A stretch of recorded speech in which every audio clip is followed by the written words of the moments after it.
All of you welcome you all student in रेसेंट online class. आज की हमारी class है क्लास 3 के लिए और आज का हमारा सब्जेक्ट है हिंदी।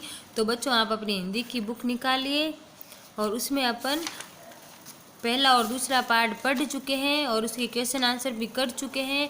तो आज पार्ट नंबर 3 निकालो, संज्ञा के भेद, पेज नंबर 16। बच्चों एक यहाँ पे चित्र दिया हुआ है। ऊपर दिए गए चित्र में एक बगीचा है, बगीचे में दादाजी सैर कर रहे, ये रहे दादाजी। मीता झूला झूल रही है, ये रही मीता। तालाब में कमल खिल रहा है, ये बड़ा तालाब और उसमें लगा हुआ कमल। उसे देखकर बच्चों को बहुत खुशी हुई है, बच्चे दोनों इन कमल को देख रहे हैं। सूरज निकल रहा है, सूरज ये देखो यहाँ से निकल रहा है। चिड़िया, पेड़ पर चिड़िया बैठी है, ये बैठी चिड़िया। तो इन वाक्यों में आए शब्द बगीचा, दादाजी, मीता, झूला, तालाब, कमल, बच्चों, खुशी, सूरज, पेड़ और चिड़िया, ये सब ऐसे नाम हैं जिनके हमें किसी व्यक्ति, प्राणी, वस्तु, स्थान या भाव को पहचानते हैं। तो ये सब नाम ही संज्ञाएं हैं। संज्ञा किसे कहते हैं? किसी व्यक्ति, वस्तु, स्थान या भाव के नाम को संज्ञा कहते हैं। संज्ञा के कितने भेद होते हैं? व्यक्तिवाचक संज्ञा, जातिवाचक संज्ञा, भाववाचक संज्ञा। कितने भेद हुए? 3। तो बच्चों सबसे पहले तो आपको संज्ञा किसे कहते हैं ये अच्छे से याद होना चाहिए। जिस किसी व्यक्ति, वस्तु, स्थान या भाव का नाम होता है उसे संज्ञा कहते हैं।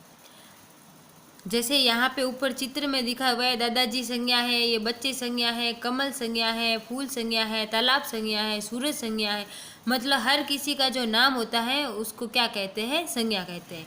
तो संज्ञा के कितने भेद होते हैं? संज्ञा के 3 भेद होते हैं। कौन कौन से? व्यक्तिवाचक, जातिवाचक, भाववाचक। तो बच्चों ये आपके संज्ञा के 3 भेद हो गए और उनकी परिभाषा हो गई। अब व्यक्तिवाचक संज्ञा। व्यक्तिवाचक संज्ञा किसे कहते हैं? जिस शब्द से किसी व्यक्ति, विशेष व्यक्ति, वस्तु या स्थान का बोध होता है उसे व्यक्तिवाचक संज्ञा कहते हैं।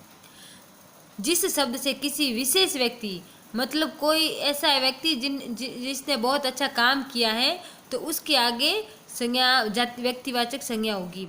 विशेष व्यक्ति, विशेष वस्तु, विशेष स्थान का बोध होता है उसे, जैसे महात्मा गांधी। तो महात्मा गांधी हमारे देश के राष्ट्रपिता है, तो ये कौन सी संज्ञा है? व्यक्तिवाचक। कुतुब मीनार, गंगा नदी, गीता, लाल किला, लक्ष्मीबाई। तो महात्मा गांधी, कुतुब मीनार, गंगा, गीता, लाल किला और लक्ष्मीबाई व्यक्तिवाचक संज्ञा के उदाहरण है। अब जातिवाचक संज्ञा। जिस शब्द में से किसी व्यक्ति, वस्तु या स्थान की पूरी जाति का बोध होता है उसे जातिवाचक संज्ञा कहते हैं।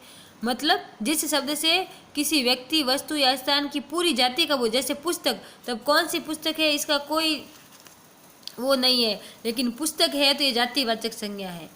जैसे मेरे पास भी ये पुस्तक है, आपके पास भी पुस्तक है, हर बच्चे के पास पुस्तक है, लेकिन उस पुस्तक का कोई स्पेशल नाम नहीं है तो इसका मतलब वो जातिवाचक संज्ञा है। लेकिन गीता भी एक पुस्तक है, लेकिन ये गीता बहुत बड़ा धार्मिक ग्रंथ है भारत का, इसलिए वो व्यक्तिवाचक संज्ञा में आ गई।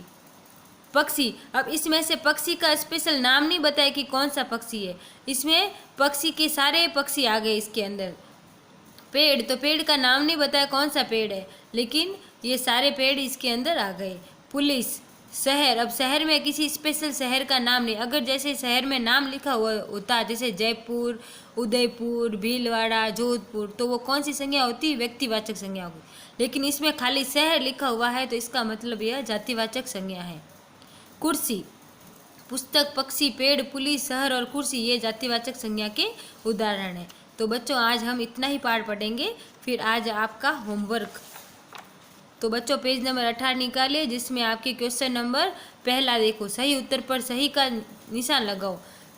क, व्यक्ति किसी वस्तु या स्थान या भाव के नाम को कहते हैं, क्या कहते हैं? संज्ञा कहते हैं। तो पहला वाला ऑप्शन सही है। संज्ञा के कितने भेद होते हैं? संज्ञा के 3 भेद होते हैं, इसमें भी पहला वाला ऑप्शन सही है। बुढ़ापा संज्ञा का कौन सा रूप है? बुढ़ापा संज्ञा का भाववाचक रूप है। अब क्वेश्चन नंबर 2, दिए गए वाक्यों में संज्ञा शब्दों पर गोला लगाइए और खाली स्थान में लिखिए। तो यहाँ पे बच्चों आपके क में जैसे आम मीठा है तो आम पर गोला लगाया, यहाँ पे आम लिख दिया।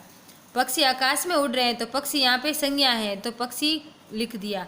गाय घास चर रही है तो गाय यहाँ पे संज्ञा है तो गाय का नाम लिख दिया। बच्चे ताजमहल देखने गए हैं तो ताजमहल यहाँ पे संज्ञा है तो ताजमहल लिख दिया। मेरा घर बहुत बड़ा है तो घर यहाँ पे लिख दिया। शेर जंगल में घूम रहा था तो शेर यहाँ पे लिख दिया। तो बच्चों क्वेश्चन नंबर 1 और क्वेश्चन नंबर 2 आज आपको होमवर्क में करने हैं। ठीक है बच्चों, थैंक यू।